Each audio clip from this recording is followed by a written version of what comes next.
नमस्कार मित्रों, dream nest में आपका स्वागत है।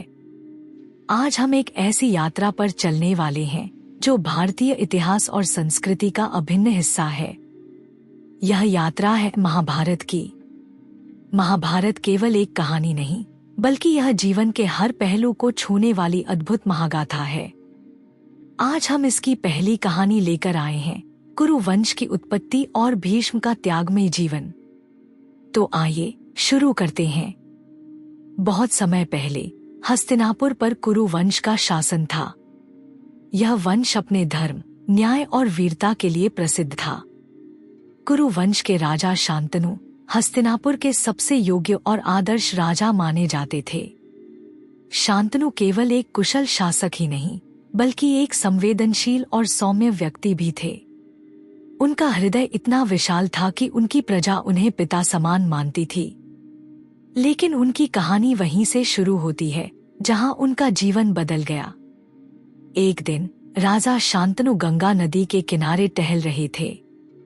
तभी उन्होंने देखा कि नदी के किनारे एक सुंदर स्त्री खड़ी है।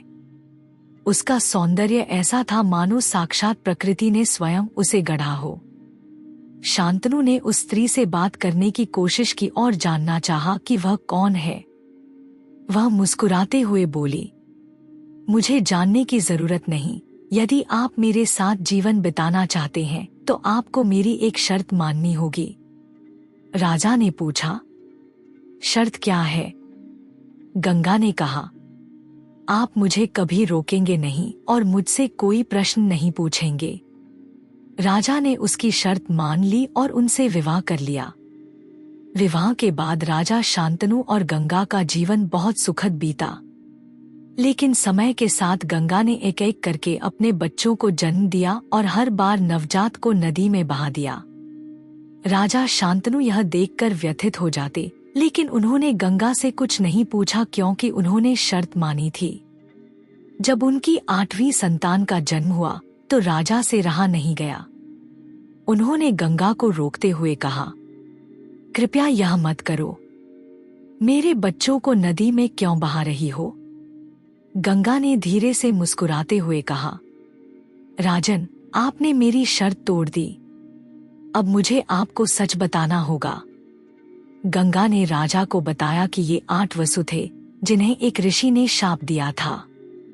वसु देवताओं का एक समूह था जिन्होंने एक पवित्र गाय का अपहरण किया था।